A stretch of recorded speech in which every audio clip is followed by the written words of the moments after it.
तुम सब जगह भजन कर सकते हो, क्योंकि आपको भजन करना है। हम एक ही मेज में बैठे हैं, दूसरा कुछ खा रहा है, हमें जो पसंद है वो हम पा रहे हैं, राधा राधा राधा, उसका प्रभाव हमारे ऊपर थोड़ी पड़ जाएगा। एक ही ऑफिस में काम कर रहे हैं, दूसरा अपनी चाल चल रहा है, हम अपनी चाल चल रहे हैं, क्या फर्क पड़ता है। इसलिए ये बात रख कर कि हम विदेश में विषय बाहुल्यता होने के कारण भजन में हम गति नहीं कर पा रहे, ऐसी बात गलत है। बहुत से ऐसे भक्त हैं जो हम आपको बता सकते हैं, हमारे ही परिचय के हैं। एक तो ऐसे गृहस्थ हैं जो 30-35 वर्ष की अवस्था है, रुपया पैसा सब वैभव, और उन्होंने वृंदावन में संकल्प किया आजीवन ब्रह्मचर्य से रहूंगा, कभी कोई व्यसन नहीं करूंगा, कभी कोई गंदा भोजन नहीं करूंगा, और नियमित अष्टयाम सेवा अमेरिका में रह के कर रहे हैं। वो हर हफ्ते 10 दिन में भेजते रहते हैं इन लोगों के पास कि हमारे ये दिनचर्या चल रही, कोई त्रुटि तो नहीं हो रही, रंग बिहारी उनके पास भेजते रहते। तो हम ये देख रहे हैं कि जैसी वृंदावन में भावनात्मक सेवा, ऐसी वो अमेरिका में कर रहे हैं। और अब जब आते हैं बड़े दैन्यता से रहते हैं, यहाँ साधारण अचला लगाया, साधारण कपड़ा पहनते हैं। तो हम अपनी रहनी से रहे। अगर हम अपनी रहनी से न रहे तो भारत में कम विचार हो रहा है क्या, कम व्यसन हो रहा है क्या, कम गंदगी है क्या? आप देख लो ना, नए नए बच्चों की आदतों को देखो, कहां बहती हुई चली जा रही है। तो हमें चाहिए कि किसी भी देश या किसी स्थान प्रधानता से हमारी भक्ति नहीं, हमारे उद्देश्य से हमारी भक्ति बढ़े। हम जहां भी हों अपनी भक्ति को अपने हृदय में बसाएं। हम वहां के व्यवहार को, वहां के आचरणों को अपने हृदय में ना आने दें। तो हम कहीं भी रहे, हम भगवान के बनकर के खूब अच्छी तरह भगवान की भक्ति कर सकते हैं। और अगर हम भक्ति ना करें तो वृंदावन में रहकर भी भक्ति नहीं कर सकते। हमें आपसे कह रहा हूं, वृंदावन भगवान का धाम है, यहां भी रह करके वो सब कुछ हो सकता है जो बाहर हो रहा है। और अगर भक्ति करना चाहो तो बाहर में भी कर सकते हो, वो सब कुछ कर सकते हो जो वृंदावन में भक्त जन कर रहे हैं, वही आप कर सकते हो। युगल सरकार विराजमान करके उनको मंगला, उनको राजभोग, उनकी आरती, उनकी चरण सेवा, उनके पद सुनाना, नाम जप करना, भगवान के भक्तों के चरित्र पढ़ना, क्या नहीं कर सकते हो। तो इसलिए हमें ये भी बात पसंद नहीं कि हम किसी देश का हवाला दे करके अपने जीवन को व्यर्थ जाने दें। नहीं, हमारा उद्देश्य मजबूत है तो हम चाहे जिस देश में रहे, चाहे जिस प्रांत में रहे, चाहे जिस जगह में रहे, हमारी भक्ति में कोई असर आने वाला नहीं। अगर हमारा उद्देश्य सही नहीं है तो भक्ति क्षेत्र जहां भक्ति नृत्य कर रही, वृंदावन में भी भक्ति नहीं कर सकते। उद्देश्य ठीक होना चाहिए हमारा। हमारे ऊपर भगवान की कृपा हुई है तब हम भक्ति मार्ग में कदम रखा है। अतिशय कृपा राम की हुई, पाव देह या मार्ग सोई। तो फिर अहंकार क्यों? आप थोड़ी कर रहे हैं। भगवान आपके ऊपर कृपा करके आपको भक्ति का मार्ग दिया, भक्ति करने की शक्ति दी, भगवान का नाम कृपा करके आपकी जिह्वा पर चल रहा है, तो अहंकार क्यों? अविवेक के कारण अहंकार बढ़ता नहीं, तो विवेक धारण करो तो अहंकार किस बात का? हम क्या कर सकते हैं? हमें जो पावर है वो भगवान का दिया हुआ है, तो हम व्यर्थ में अहंकार क्यों करें?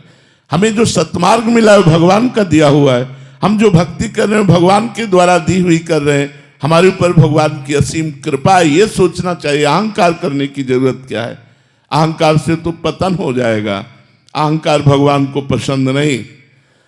अहंकार अज्ञान के कारण हो रहा है, उसको हटाइए। भगवान की कृपा है, आपके द्वारा जो भक्ति हो रही है, हाँ बिल्कुल, अगर अहंकार रखेंगे तो जो हो रही है वो भी छूटती चली जाएगी और काम क्रोध आदि आपके ऊपर हावी हो जाएंगे और गिर पड़ोगे। जिसने जिसने अहंकार किया उसे मुंह की खानी पड़ी। अहंकार का त्याग करो, अहंकार ठीक नहीं है। जीवन का उद्देश्य भगवत प्राप्ति, और भगवत प्राप्ति का जब लक्ष्य बना लोगे तो अपने आप चलने लगोगे। लक्ष्य में बड़ी भारी ताकत होती है। जब हमारा लक्ष्य बन जाता है कि हमको ऐसे चलना है, हमको अमुक जगह पहुंचना है, तो हम में पावर आ जाता है। लक्ष्य में पावर है। प्रिया प्रीतम की प्राप्ति करनी है, भगवत प्राप्ति करनी है, तो यही तुम्हें धर्म से चलना सिखा देगा। जब हमारा लक्ष्य भोग होते हैं और हम भक्ति करते हैं तो नाटक बन जाती है, और जब हम भोगों में होते हैं और लक्ष्य भक्ति होती है तो हमारी वही भक्ति प्रकाशित हो जाती है। हमारी बात को समझना। चक्रवर्ती सम्राट महाराज अम्बरीश समस्त भोगों के बीच में रहते हुए भगवान की अनन्य भक्ति के द्वारा ऐसे रिझा लिया कि सुदर्शन चक्र उनकी सुरक्षा में रहता था। अंगरक्षक के रूप में सुदर्शन भगवान स्वयं रहते थे। तो जब चक्रवर्ती सम्राट से ऐसी भक्ति हो सकती है तो आप दो चार परिवार वाले अपने घर में रहकर क्यों भक्ति नहीं कर सकते? भगवान की भक्ति बहुत कृपामयी है। सुख, शांति, आनंद, परमानंद इसी जन्म में भगवत प्राप्ति, ये सब भक्ति के द्वारा हो जाएगा।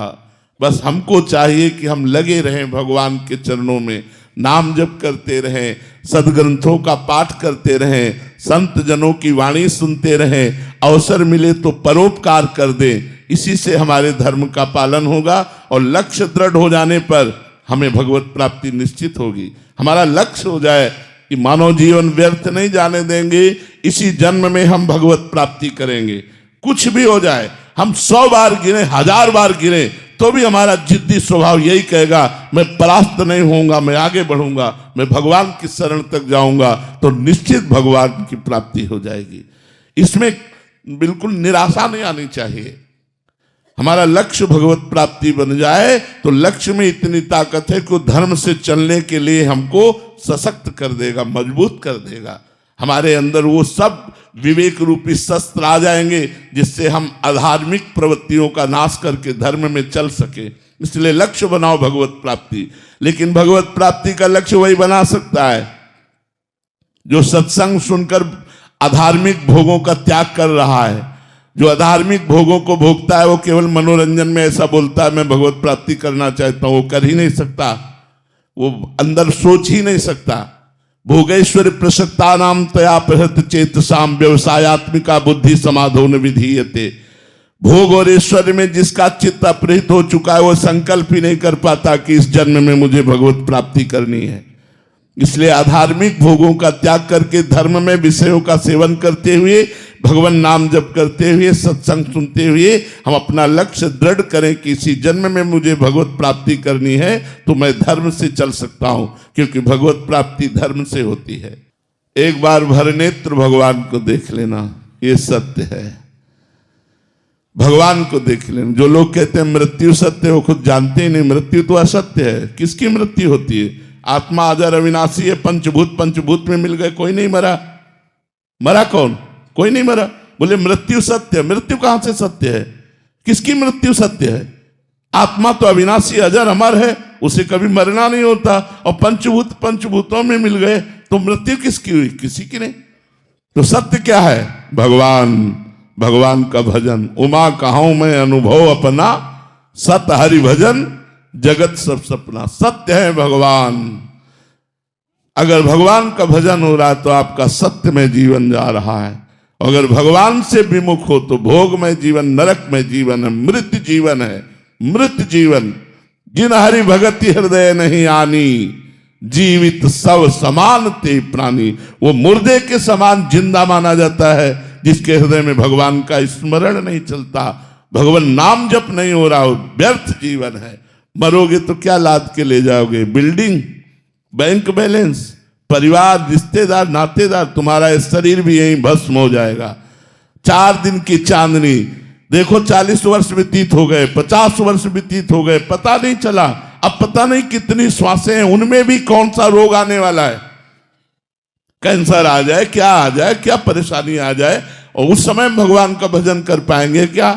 अभ्यास नहीं किया स्वस्थ में रहकर भजन करने का तो अस्वस्थ अवस्था में फिर भजन नहीं होता। इसलिए यावत स्वस्थ मिदम कलेवरम यावत च दूरे जरा। जब तक तुम्हारा शरीर स्वस्थ है, बुढ़ापा दूर है, भजन करके भगवान की प्राप्ति कर लो। नहीं तो फिर अगर इस जन्म को व्यर्थ में नष्ट कर दिया तो अगला जन्म पता नहीं, नाली का कीड़ा बने, भूत बने, प्रेत बने, क्या बने, कुछ भरोसा नहीं हमारे कर्मों का। जब इतना बड़ा महात्मा एक हिरन के चिंतन में अगला जन्म हिरन का पा सकता है तो हम लोग सुअर कुत्ता बन जाए तो कौन सी बड़ी बात है। इसलिए होश में निरंतर भगवान का स्मरण करते हुए ये बात समझ लो कि हर श्वास, हर मिनट, हर घंटा, हर प्रहर, हर दिन, हर मास, हर वर्ष वही सत्य है जिसमें भजन किया गया, भगवान से चित्त को जोड़ा गया और अगर भजन नहीं किया गया तो हर श्वास व्यर्थ जा रही है, हमारा समय व्यर्थ जा रहा है। इसलिए सत्य है भगवान और भगवान का भजन।